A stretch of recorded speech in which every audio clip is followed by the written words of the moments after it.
Hi guys! Welcome back to my channel. Today, ang first day ng aking mga anak para sa kanilang swimming lesson. So, ayan, medyo mag-aaga kami nakarating sa aquatic park. So guys, ayan na, nandito na kami sa aquatic park. So, ayan. Unload lang ako ng mga bags nila. Ayan, o. Ayan siya, super excited siya. Are you excited? Yeah. Oh. Ayan na. Go. Ayan guys, maaga kami nakarating kasi 11:30 pa yung kanilang class, 11:10 pa lang. So, check ko muna kung magsa-side up ba kami bago. Okay.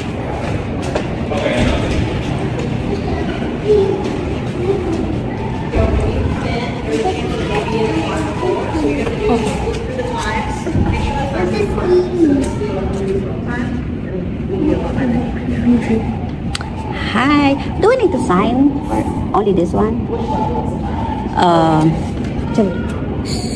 6 to 12 and 45.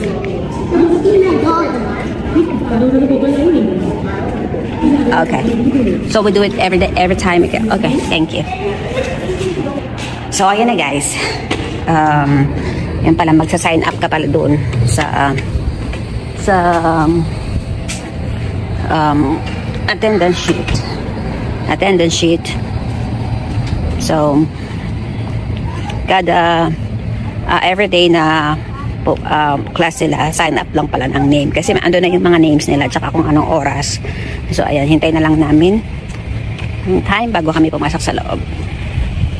So ayan na guys, 15 minutes before ng start nila is papasok na kami sa loob. Ayan siya. Are you excited, love? Yeah. Sabi ko huwag siyang iiyak dun eh. Hindi ka na. Okay, pull the door. Oh, mommy. Honey. Yay! Oh, we just come here. We're gonna wait for daddy. Let's go.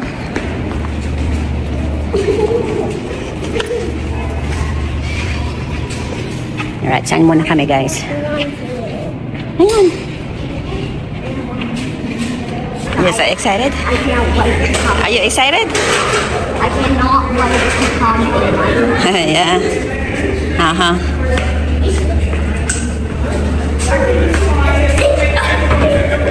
I think we go inside. So, ayan guys, nag-i-start na sila. Buti na lang, nasa isang area lang sila ng anak kong isang babae. Kung nakikita nyo doon sa kabilang pool, yun yung pang 6 to 7 years old na age. So, ito naman yung para sa mga 4 to 6 years old na kids. So, itong anak kong lalaki is, first time niya na nag-swimming lesson. At nakikita niyo naman, hindi siya umiiyak at nag-i-enjoy siya talaga at sumusunod siya sa kanyang coach. Kaso ang problema lang is na-overwhelm siya sa sa paligid, sa mga tao, sa mga bata. At yan naman yung aking anak na babae. Yan naman ang coach niya. At good thing din na hindi siya natatakot, umiiyak. Kasi before, nung nagpunta kami sa beach is talagang pareha silang takot. Lalo na itong lalaking kong anak, takot siya siguro sa malalaking alon sa dagat. Pero ngayon, ito sa pool is medyo okay na siya. Ayan, yung kanyang mga classmate. Buti na lang at nakikinig siya dun sa kanyang coach. Hindi ko alam kung ano yung mga age ng kanyang mga kasama. Pero siya, 3 and a half siya. So, yung kanyang lesson is from age 4 to 5. So, buti na lang is kinonsider nila yung age niya na 3 and a half pa. So, hindi ko lang alam yung sa mga iba niyang classmate kasi maliliit din yung mga classmate niya eh. So, hindi ko naman tinanong yung mga nanay. So, ito naman anak ng babae. Ayan, enjoy siya dyan. At yung pool na yan is 3 feet. Almost na siya 4 feet na siya. So at least hindi siya umiiyak at nakikinig din siya sa kanyang coach. Medyo natatakot nga lang siya ng konti, pero sabi ko sa kanya before kami pumunta, sabi ko wag kang sisigaw or wag kang tatakot kasi nga tutuan ka ng coach mo, kaya nga nandito tayo kaya nga mag-swimming lesson ka para matuto kang lumangoy. At buti na lang talaga is nakikinig siya talaga sa coach niya. Ayan, ito naman isa ko lalaki, enjoy naman siya. Kaso lang sa sobrang tuwang-tuwa siya is naunahan siya ng ibang mga kaklase niya sa pila. Ang ending, lagi siyang huli. Siya yung laging huling tinatawag ng coach niya na siya na yung turn niya para gawin yung mga routine. Ayan. So, good thing dyan na hindi siya tatakot. Ayan, sumusunod naman siya. At itong lesson nila is 30 minutes lang. 4 days a week, so 30 minutes lang siya. At good thing din na hindi mas maraming mga bata, hindi crowded tulad nung paghapon. Masyado kasi marami ng bata paghapon na ayun lang yung problema yan, hindi siya sumusunod sa coach niya kasi sobrang nag-i-enjoy talaga siya. Ayan, yung time na yan is patapos na sila kaya pinapalakad siya nung coach niya doon sa dulo kasi yung sa dulo is 0 feet na. Yung sa kanila is 0 to 2 feet. Doon naman sa anak kong babae is 3 feet to 4 feet. Ayan, medyo buti na lang naabot-abot niya. Nag-worry talaga ako kasi sana hindi siya makainom ng tubig. Hindi rin ako makalapit. Yung mga kaklase niya nandun na sa dulo, siya na lang talaga yung nahuhuli dahil sobrang nag-enjoy talaga siya sa pag-swimming. Ayan, yung asawa ko is nakabantay sa kanya. Ako naman dito sa anak kong babae. Ito 5 feet siya, pinapatalon siya ng coach niya kaso natatakot daw siya kasi hindi niya maabot yung sahig. So natatakot siya dyan kasi 5 feet na. At yung time na yan is patapos na rin sila. So after nun, pag natapos ka na, pwede kang lumipat sa kabilang area na pwede kang mag-swimming pa din, maglaro. Ayan, kasi sa gitna nung pool is merong slide palaruan. So pinaglaro muna namin sila ng mga 30 minutes pa bago kami umuwi. Ayan, kasi yung area na to is lahat ng mga batang tapos sa kanilang lesson pwedeng pumunta doon sa area na to kasi allowed pa rin sila na mag-swimming at saka maglaro, kasama pa rin yun sa package na binayaran namin. At meron pang nangyari, itong anak kong babae gusto niya daw doon sa may 3 feet naglalakad siya kaso hindi niya nakita na meron palang ramp doon sa gilid. Sabi ko maglakad siya dun sa ramp. Ayan ayan. Nag-worry talaga ako dyan, muntik na ako mapatalon. Buti na lang 3 feet yan at abot niya pa yung sahig. So akala ko iiyak talaga sa dyan. Kaso hindi ako naka pang swimsuit kasi hindi naman ako maliligo. So sabi ko sa kanya maglakad siya doon sa may hagdan kasi may hagdan Buti na lang meron siyang pool noodles na dala. Ayan, Diyos ko po. Kinabahan talaga ako dyan. At buti na lang hindi siya umiyak, hindi siya nagpanik. Kasi last year, kung mapapanood yung video ko na napunta kami sa beach, nag-swimming kami, sigaw talaga siya ng sigaw. Ayaw niya pumunta dun sa may gitna. Dito lang talaga siya sa may gilid. So natutuwa naman ako kasi hindi na siya masyadong takot. So ito naman tong anak ko na lalaki is pasaway kasi lakad siya ng lakad. Ayaw niya pumunta doon sa may tubig, doon siya gusto niya sa may gilid lang ng pool. Hindi naman pwede sabi ng husband ko, marami ng mga coach na nagsasabi sa kanya na wag lumakad, wag tumakbo kasi nga baka madulas. So, nainis na yung asawa ko. So, umuwi na daw kami. So, ayan, kahit ayaw pa nila, wala na akong choice kasi galit na yung kanilang ama. Ayaw nilang sumunod. So, ayan ang ending. Umuwi na kami. Pero pinagpalit ko muna sila ng tuyong damit kasi meron namang bathroom dyan. So, hello guys! Ayan, nakauwi na kami. At so far, so good. Yung kanilang first day. At good thing that yung pool is nasa isang ano lang sila area, hindi magkahiwalay kasi dalawa kasi yung section nun eh. So sa kabila, buti na lang hindi kami nasa kabilang area na pang malaki, mga pang 6 to 12 age.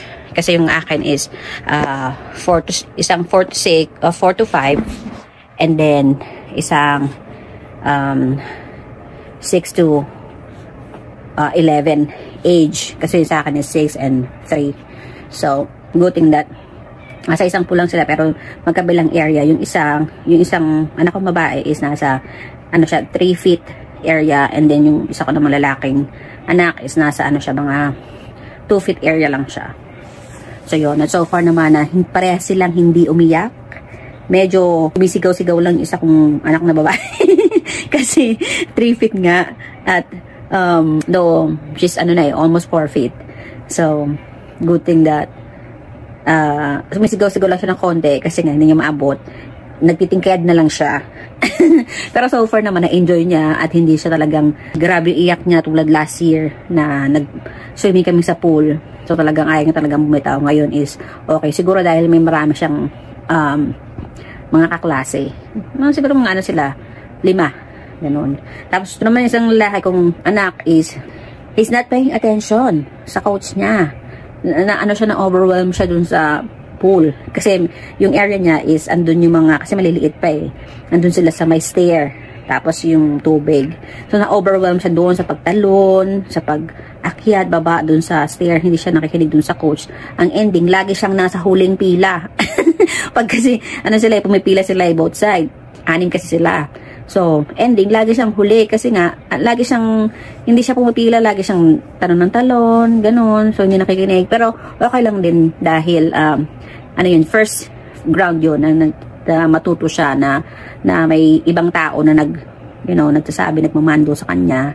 And so far naman, is, sa kanilang 2 weeks lang kasi, 2 weeks lang yung, swimming lesson nila. So, I hope sa 2 weeks na yun is para silang may matutunan at para kapag nag-swimming kami sa beach ulit, hindi na sila iiyak. O siguro, iba kasi sa dagat kasi masyadong malaking alon eh. Siguro dahil doon. Dahil siguro natakot sila parehas before. Tapos noon, pagkatapos ng kanilang lesson, 30 minutes lang kasi. Pagkatapos ng lesson nila, pwede na silang mag-swimming sa kabilang area na medyo mas mababaw. Kasi doon sa area nila is talagang 3 feet to 5 feet eh. Ang lalim ng tubig. Doon sa kabilang area, doon yung talagang mga pambata, tapos hanggang mga 3 feet lang. Kasi may iba din na gustong mag-swimming. Open siya sa public kasi ano siya eh, sa park siya. So, pero kung gusto talagang mag-swimming lesson, may mga coach, so may bayad. Iba yung bayad niya.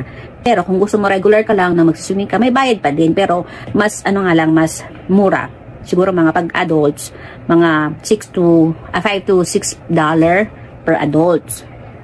Tapos sa kids naman, $5.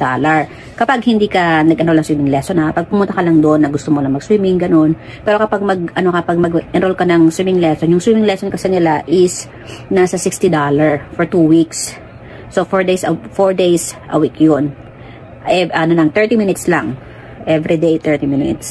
So not bad, 'di ba? Kasi sa ibang swimming lesson is nasa 100 plus eh. And tulad ng friend ko nga, anak niya, sabi niya 100 plus, 120 yata.